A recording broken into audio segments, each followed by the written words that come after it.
Lyon, 10 octobre 1897. Les frères Lumière projettent pour la première fois l'arrivée d'un train en gare de La Ciotat.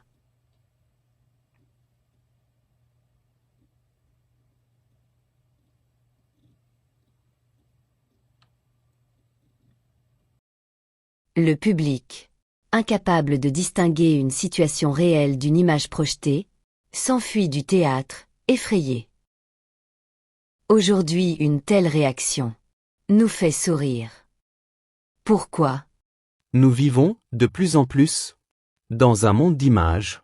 Notre cerveau a appris à décoder le contenu d'une image en une fraction de seconde. C'est pour ça que la répétition d'images similaires ou d'une durée excessive sont perçues comme monotones et redondants.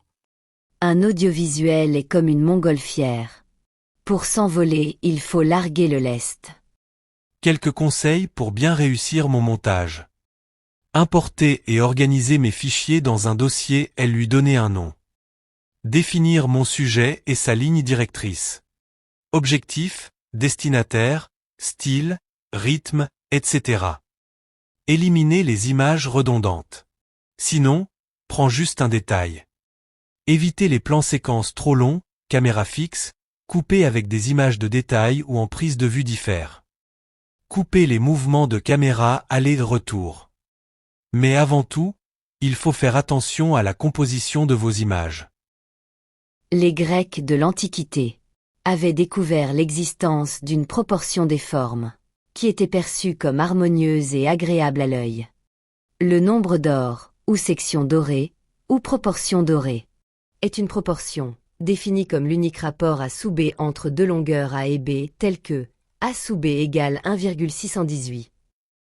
Le principe du nombre d'or peut être étendu à un rectangle, où chaque côté respecte la proportion d'or. Même le format 16/9 se rapproche à cette proportion. Cette proportion est largement présente en nature, coquillages, cristaux, le corps humain, etc., et dans le domaine artistique. Véritable formule magique. Le nombre d'or séduit nos yeux depuis des siècles. Peintres, architectes, sculpteurs ou poètes. Le nombre d'or dans l'art exerce un pouvoir de fascination. En photographie, le nombre d'or devient la règle des tiers. Répartition inégale de l'espace, qui place le sujet principal dans le tiers gauche ou droit, supérieur ou inférieur de l'image, afin d'obtenir une proportion et une esthétique plus dynamiques. Les lignes directrices ou diagonales donnent aussi une impression de mouvement et profondeur. Il existe un tas de règles différentes et d'astuces pour cadrer et composer. Mais il est important de se dire qu'une photo vidéo c'est avant tout un ressenti et une forme d'art. Donc les règles de composition sont à négocier avec l'expression de l'artiste.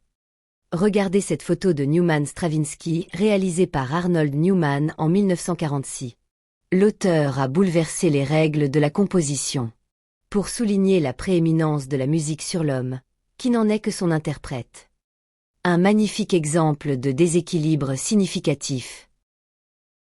Et maintenant allons le mettre en pratique.